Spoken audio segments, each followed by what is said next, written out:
দেশের ফুটবল মাতিয়ে রেখেছে হামজা সমিতদের কোচ বাছাই প্রক্রিয়া। কোটি কোটি ফুটবল ফ্যানদের প্রত্যাশার চাপ মাথায় নিয়ে শেষ পর্যন্ত কার হাতে দেশের ফুটবলের দায়িত্ব তুলে দেবে বাফুফে তা নিয়ে যখন ব্যস্ত ফুটবল পাড়া, তখন থাইল্যান্ডে সাফের হ্যাটট্রিক শিরোপা জয়ের প্রস্তুতি সারছেন আফিদা ঋতুপর্ণারা।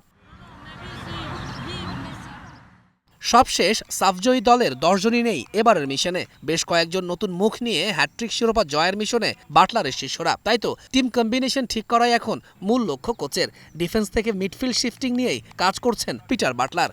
ডিফেন্ডার এবং মিডফিল্ডারদের যে কমিউনিকেশন, এইটা নিয়ে কাজ করেছি বেশি। ওদের ইন অ্যান্ড আউট অফ পজিশনে যে শেপে আনানোর জন্য একজন আরেকজনের সাথে যে কমিউনিকেশনটা দরকার, এটা নিয়ে আজকে হেড কোচ বেশি কাজ করেছে।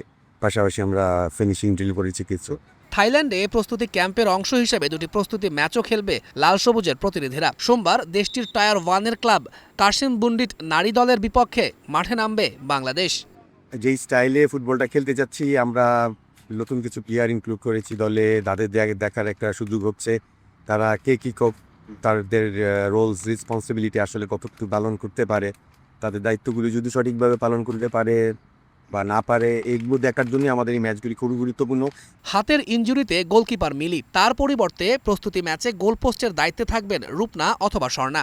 মিলি হাতে 3টে স্টিচ ছিল, আলহামদুলিল্লাহ শুকিয়ে গিয়েছে। সো মিলির ফিজিক্যাল ফিটনেস নিয়ে আমি কাজ করছি রেগুলারই। এই ইনজুরির পর থেকে ওকে নিয়ে কাজ পেয়েছি। ওকে নিয়ে হয়তো বল ওয়ার্ক করতে পারতেছি না, বল ওয়ার্ক করতে আমার হয়তো 2টা দিন সময় লাগবে। থাইল্যান্ডে অনুশীলন ক্যাম্প শেষে সরাসরি ভারতে যাবে বাংলাদেশ দল। টুর্নামেন্ট 25 মে শুরু হলেও আফিদাদের মিশন শুরু হবে 29 মে, প্রতিপক্ষ মালদ্বীপ। 31 মে গ্রুপ পর্বের শেষ ম্যাচে ভারতের বিপক্ষে মাঠে নামবে পিটার বাটলারের শিষ্যরা। তৌহিদুল ইসলাম, স্টার প্লে।